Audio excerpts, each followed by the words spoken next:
کسی سے اگر ہم بات چیت کر رہے ہیں، کسی کے پاس گئے ہیں اس سے ملاقات کرنے کے لیے، اس سے ملنے جلنے کے لیے، حال احوال دریافت کرنے کے لیے، تو سب سے پہلے ان کو ہم نے سلام کرنا ہے۔ یہ سنت ہے۔ آپ علیہ الصلوۃ والسلام نے یہ ہمیں بتایا ہے کہ جس انسان کے پاس جانا ہو کوئی کام کے لیے، کسی ضرورت کے لیے ہم کسی انسان کے پاس گئے ہیں، تو سب سے پہلے اول افضل جو کام کرنا ہے، السلام علیکم ورحمۃ اللہ وبرکاتہ۔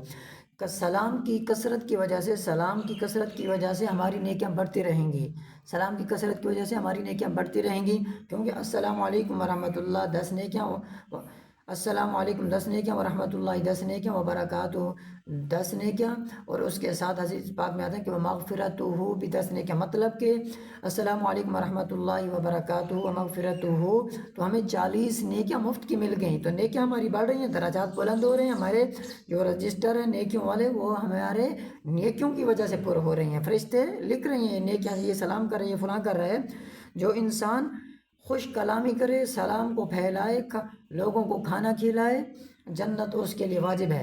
آپ علیہ الصلوۃ والسلام نے فرمایا کہ خوش الہانی سے بات کرے، کھل کھلا کر بات کرے، تبسم کے ساتھ بات کرے، اور دوسرے مسلمانوں کو کھانا کھلائے اور سلام کو پھیلائے، سلام کو پھیلائے، سلام اپنی عادت بنا لے، سنت طریقہ سمجھ کر کسی انسان کے پاس جا رہا ہے تو السلام علیکم ورحمۃ اللہ وبرکاتہ۔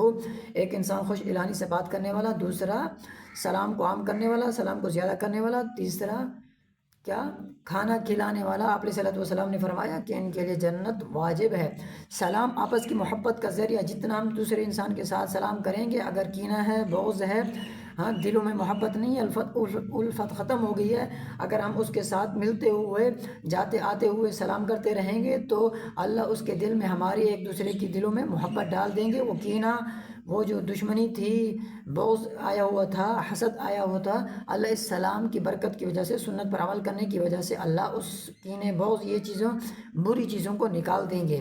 تو ابتداءً سلام کرنے والا تکبر سے محفوظ ہے۔ آپ علیہ الصلوۃ والسلام نے فرمایا کہ جو انسان اولاً پہلے سب سے اول جا کر سلام کرتا ہے تو یہ تکبر سے بری ہے۔ جو انسان اپنے آپ کو کچھ نہ سمجھتا ہو، عاجزی، انکساری اور برد بھاری والی زندگی اپنائی ہوئی ہو، تو وہی جا کر دوسرے کو ہی سلام کرے گا۔ جس انسان کے اندر اپنی انا ہو کہ میں ہوں، فلاں ہوں، یہ ہوں، تو وہ کسی کو سلام نہیں کرے گا، اسی کو آ کر ہی دوسرے مسلمان سلام کریں گے۔